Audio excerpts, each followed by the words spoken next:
കമ്മ്യൂണെന്നാണ് ഈ സെൻറ്ററിന് പേരിട്ടിരിക്കുന്നത്. നമ്മുടെ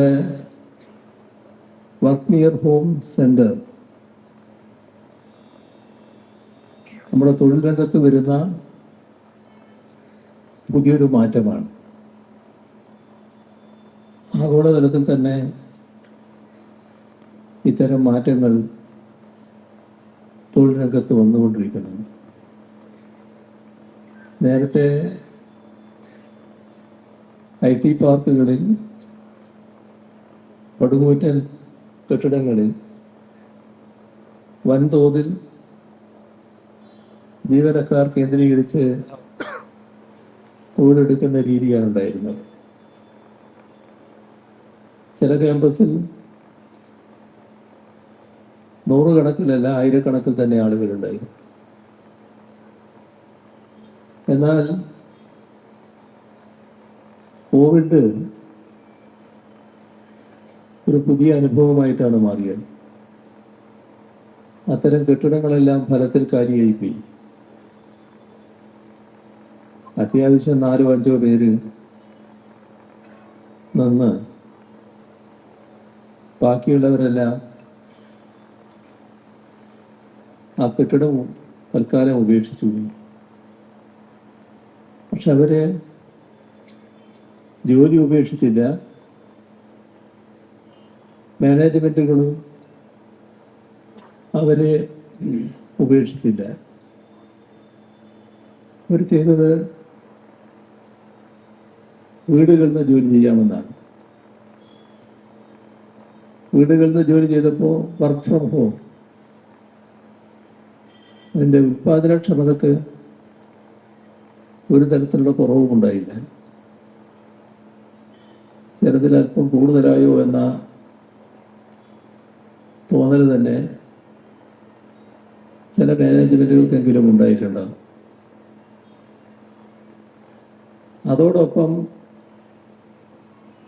വന്ന കുറേ ആശയങ്ങളുണ്ട്. ആ വർക്ക് ഫ്രം ഹോം ഇപ്പോഴും ജീവനക്കാർ കൂട്ടമായല്ലെങ്കിലും ഒറ്റ തിരിഞ്ഞെടുക്കുന്നുണ്ട്.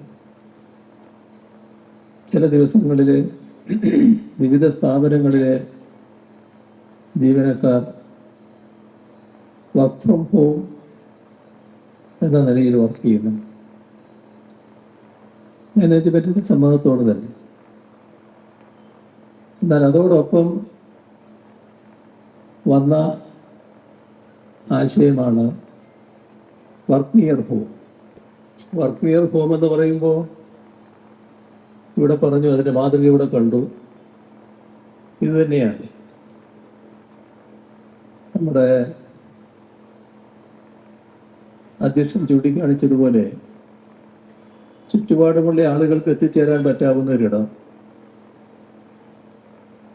അവർക്കവിടെ ജോലി ചെയ്ത് വീട്ടിലേക്ക് തിരിച്ചു പോകാം. ആ സെന്ററുകളിൽ ജോലി ചെയ്യാനുള്ള സൗകര്യങ്ങൾ ഉണ്ടാക്കുക. ഈ തരത്തിൽ ഉള്ള സൗകര്യങ്ങൾ ഒരുക്കാൻ നാം തീരുമാനിച്ചു. അതിൻ്റെ ആദ്യത്തെ സെന്ററാണ് ഇന്നിവിടെ വന്നത്. ഇപ്പോൾ ഇത് ഒറ്റ തിരിഞ്ഞാണ് തോന്നുക. പക്ഷേ കേരളത്തിലെ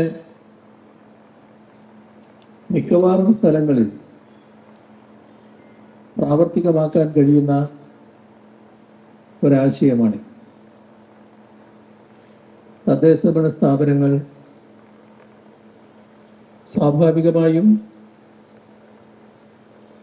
തങ്ങളുടെ അതിർത്തിയിൽ ഇത്തരം സ്ഥാപനങ്ങൾ വരുന്നതിന് മുൻകൈ എടുക്കാൻ തയ്യാറാണ്. നമ്മുടെ നാടിൻ്റെ പ്രത്യേകത വെച്ചാൽ നിരവധി സെന്ററുകൾ അടുത്ത ഭാവിയിൽ തന്നെ യാഥാർത്ഥ്യമാകാനിടയുണ്ട്. മിക്കവാറും തദ്ദേശഭരണ സ്ഥാപനങ്ങളിലാകെ വ്യാപിപ്പിക്കാൻ കഴിയുന്ന ഒരു പദ്ധതി കൂടിയാണ്.